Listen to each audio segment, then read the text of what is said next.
Welcome back to our Call of Duty Black Ops 4 weekly update where we discuss the new patch notes that go live every Tuesday, or at least have done so far. The 1.07 update is live and it includes a lot of good, and there's a decent amount of interesting / bad things involved as well. But in today's video, it is our duty to let you know about everything that has changed in the game that might make your experience better or maybe worse, depending on what your opinions are. However, before we get any further into today's video, guys, make sure to drop a like on today's video, subscribe to the KARNAGEclan if you are new, guys. Once again, every week we do drop one of these update videos just to kind of get you up to date and make sure you're aware of everything that has changed. The first thing I want to cover is the black market and weapon variant update in today's patch. So this is quite controversial, and understandably. In the black market, they added a seasonal fall firearms bundle that included two different variations. The first variation being the Divinity signature weapon, and the second being the Maddox Carbon Cobra signature weapon. So yeah, the controversy behind these guys is that the Divinity signature weapon was a pre-order bonus if you pre-ordered the game through GameStop, and it was understood that this was going to be an exclusive item only for those people that pre-ordered the game through GameStop, and that it would not be obtainable any other way. Turns out that's not the case. The second being the Maddox Carbon Cobra signature weapon, and the controversy behind that is that everybody had this weapon as an unlockable when the game was dropped. It was in the game, people were using it, you were able to use it, get it, everybody was able to get it, and then next thing you know, the weapon disappeared. It disappeared into thin air, went away, nobody knew what happened, nobody said anything, it was gone. It was gone, nobody knew why. Well, here it is again. It comes back, and it comes back behind a paywall in the black market. So yeah, not exactly the best look. A weapon that was meant to be a pre-order bonus exclusive and a weapon that was free and everybody was able to unlock at one point are now sitting behind a paywall that you can buy for 2,000 COD points or $20. So not too sure about that, man. I don't like that. Not good. Not a good look. I'm all for having signature weapons, which are basically just camos. You know, weapons that are cool looking, they're unique looking, and that you're able to purchase them. But these two specific instances, one that we all had for free and one that was supposed to be a pre-order bonus, should never have been added to a buyable list. And then on top of that, the price is quite expensive. That's $10 per variant.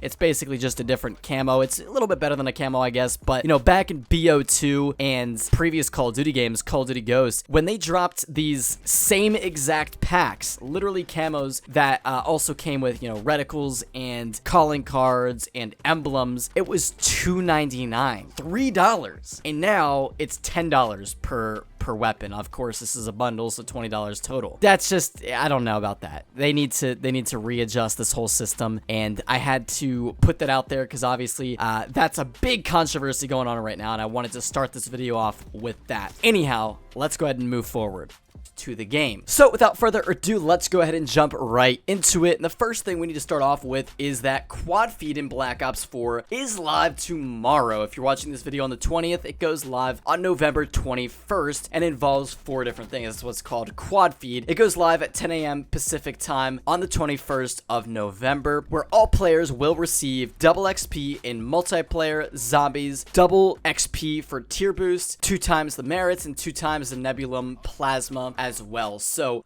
everything's doubled. Everything's just gonna be crazy, and I can't wait because I'm going to be prestiging like crazy starting tomorrow. I'm really excited. I desperately needed double XP, man. You have no idea. But also, Nuketown is now on all platforms. It has arrived to the Xbox One and PC just a week after PS4 received it, and I hope you guys enjoy it because it's been a blast, to be honest. Like, I really like Nuketown. I'm a Nuketown fan. I know it's a very controversial map. A lot of people don't like it. But guys, I love it. It's just a lot of fun. You can get a lot of kills, and it, you know, is good for leveling up faster, even when there wasn't double XP, and especially now that there is double XP. Because it's fast-paced, you're getting more kills, you're getting more in the action, you're getting more challenges done, and therefore it's just faster XP. That is, if you're not getting absolutely demolished. There was a ton of changes to score streaks and a lot of other stuff, so let's go ahead and just jump right into that. The first general group of updates include the Nuketown map being added to the rotation in multiplayer playlists, so it's now not just its own playlist, but it's also integrated into other playlists. They updated the clan tag and kill counter weapon prestige rewards to use an LED display for higher visibility on weapons, so just kind of some visual updates to make things more appealing. Players can now equip Mastercraft camos on their signature weapons as soon as they acquire the signature weapons. There were some updates to playlists, including TDM 100 added to the featured category, where there is now a limit of 100 score instead of 75 kills. There was also the Mercenary Mosh Pit added to featured category, including TDM, kill confirmed, hardpoint domination. Of course, no parties are allowed. Hardcore Mercenary Mosh Pit added to featured category, same situation. Gun game remains in the featured category, and the Endurance Chaos Mosh Pit remains in the featured category as well. And by the way, apparently Nuketown is an Endurance Chaos Mosh Pit, which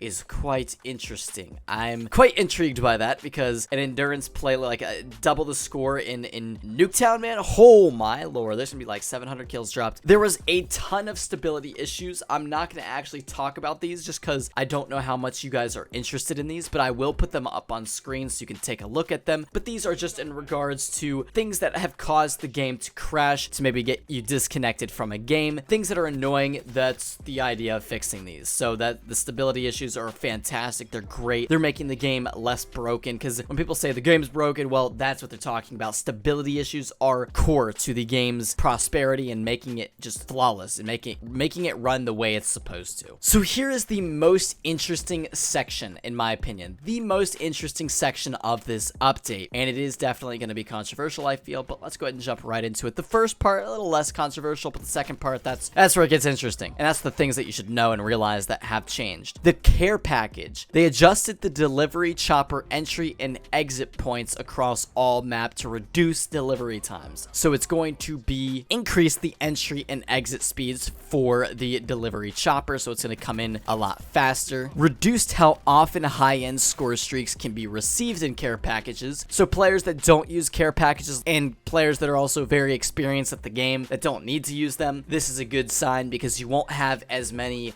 people getting really crazy kill streaks out of the care package. That percentage of chance getting a high kill streak out of them is now less than it was before. Reduce the amount of roll on the smoke marker to ensure that the end position is a more accurate representation of where the care package will drop. So sometimes, like when you would call in your care package, you'd throw it the little smoke screen, and it would roll further than you expected, and you know, it could land on top of a house and you couldn't get it. Lots of issues with that. But here is the most important part: score streak adjustments. The score for these score streaks has been adjusted, and it's quite interesting. So we're gonna go ahead and put this up on screen for you guys. But the dart was reduced from 500 to 450. The RCXD increased from 450 to 500. The lightning strike reduced from 900 to 850. The sentry gun reduced from 950 to 900. The hellstorm increased from 850 to 950. Sniper's nest reduced from 1100 to 1050. Mantis increased to 1100. Thresher reduced from 1250 to 1200. Very interestingly, the attack chopper increased from 1200 to 1300, which honestly I'm happy about. I know it sucks that it's now an extra kill to get it, but I'm glad that they didn't just nerf it and make it like just not as good. I love the attack helicopter in this game. It's so good. It's so fun to use. And then finally, and this is probably the most disappointing aspect of all of this, I don't think it was necessary, and it makes me quite sad, but they reduced the score given for all score streak kills from 25 to 10. A drastic change. It wasn't even to 20 or 15. They more than double decreased that score streak kill bonus, which just sucks, because it's going to be a lot lot harder and a lot less like fun to link or chain react your score streaks together and, you know, get that next set of streaks as well. So that's a little unfortunate. I was kind of disappointed to see that. That was a lot of fun. I loved the fact how like you could just go off once you got that first set of streaks. But, you know, and especially like how much they reduced it. That's a significant change, you know. That's a really significant change. Instead of getting, you know, now for 100 points off your score streaks, you have to get 10 kills rather than 4, just to put that into perspective. Next up, we have game modes. So game modes received some changes as well. Hardcore, they resolved an issue where teammate names were not displaying properly in hardcore search and destroy. Teammates that die into a friendly bomb site explosion will no longer count towards the team kill kick limit, and care package team kills will no longer count towards the team kill kick limit as well. These are almost things that should have been in the game originally, and it's like they almost forgot to do it, or they forgot to add the code in, whatever it may be, but those things have been fixed now. Hardpoint, they reduced the score given for hardpoint secured to 50 points. So I don't know, once again, that's a little, I don't know. I like the way it was personally because it allows you to get your score streaks. I liked the emphasis on score streaks in Black Ops 4 so far, and I don't know about that one, to be honest. They also resolved an issue where that would prevent players from owning the hard point while using the Lightning Strike tablet. Now for specialists, the Seraph's tac deploy will now only allow 1 respawn per use in free-for-all. So just in free-for-all, that makes sense, that's understandable, and that's it for specialists. So that honestly is pretty much it. Other than that, they did a couple of changes to challenges, just so you guys are aware. For the atomic drop challenge, the player's death by their own reactor core will no longer track towards this challenge. For spotter, kills in free-for-all will no longer track towards this challenge. And for air cover, resolved an issue where progress was not rewarded in hardpoint or control, which was quite unfortunate. And also, miscellaneous updates include manually destroying the tac deploy across all modes now gives score where previously it didn't, only when shooting. That was kind of almost like an issue, like a glitch or something that was broken. So that was kind of just like a fix. Then last but not least, definitely not least, the weapon balancing in Black Ops 4 multiplayer. Their description reads, burst tactical rifles have been adjusted slightly to better define their role as ranged power position weapons. With these changes in place, weapon balance on console is where we want to do it after the first months of changes, and will allow the meta to stabilize before making additional balance passes. So for the tactical rifles, and I don't think this was necessary to be honest at all, the Swordfish got a reduced upward recoil to achieve a more accurate burst. The weapon was already ridiculous in my opinion. I don't think that was necessary. This weapon might be overpowered now.